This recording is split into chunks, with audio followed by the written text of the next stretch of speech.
trupit njerëzor, prej Shqipnis, maleve, bjeshkve, pakalushme, po thujse.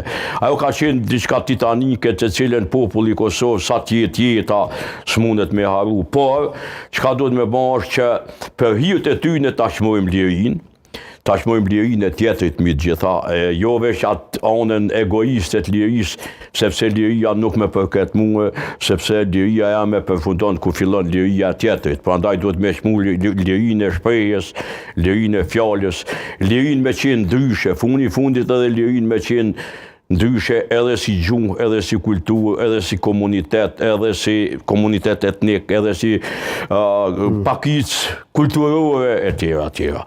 Sepse shteti i Kosovës është, kush e kupton, kush e lexon me vëmendje kontekstin historik që është bo shteti i Kosovës, kush e lexon këtë procesin e Vjenës që ka ndodhur, Rambuje Vjenë dhe Kushtetutën e Kosovës, në Kushtetutën e Kosovës është ngjiz një shtet shumë modern, shumë liberal dhe mbi të gjitha, një shtet i të drejtave.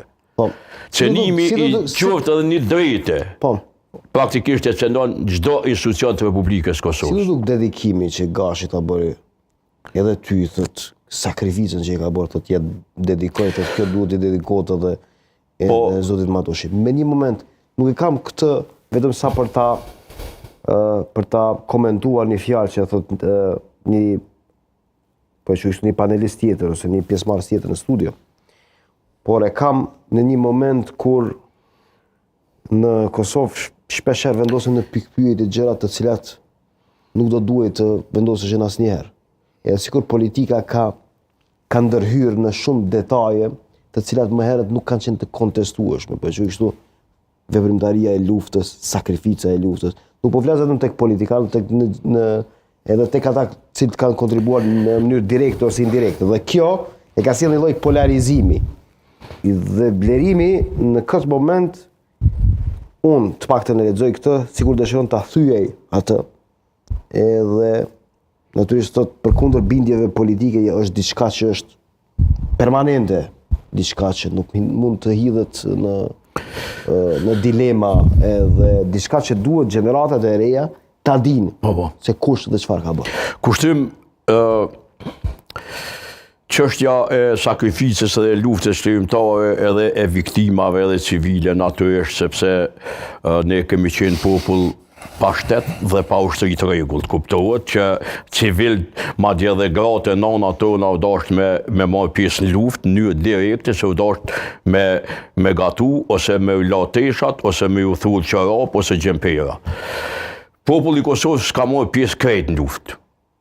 Krejt populli i Kosovës do të thotë përfshi edhe me gatën tonë ka marrë pjesë në luftën shërimtare. Dhe këto s'mundet me mohu askush. Por me dhënë jetën domethënë për liri, mu sakrifiku atë që quhet altari i lirisë, është një thjesht bazament mbi shtyllë. Ajo shtylla më e bukur artistike e Mermerit, mos them si vepër arti e ngjizun, mbi të cilin qëndron shteti, një shtet i lirë demokratik.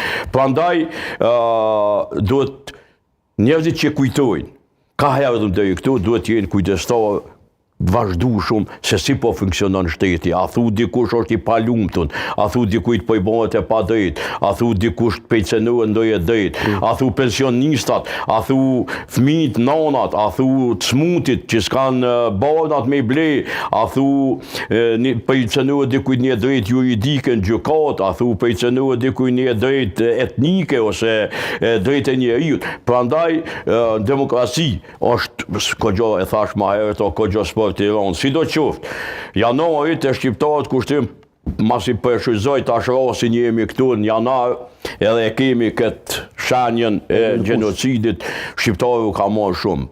Dihet që Skënderbeu ka vdek në janar, Ibrahim Rugova ka vdek në janar, nuk po them rastisht, Jusuf Bardh edhe Kadri Zeka janë vrarë në janar. Afrim Zhitia është vrarë në janar me Hyzritallën. Prandaj në janar e në vend Maloko është vrarë në janar, që po ashtu është viktim e luftës, viktim e pasqaruar dorëzame, për cilin kjo është një politike, nuk bëhet rahat pa u zbardhur krejt çështjet e pa zbardhura, sepse gjithmonë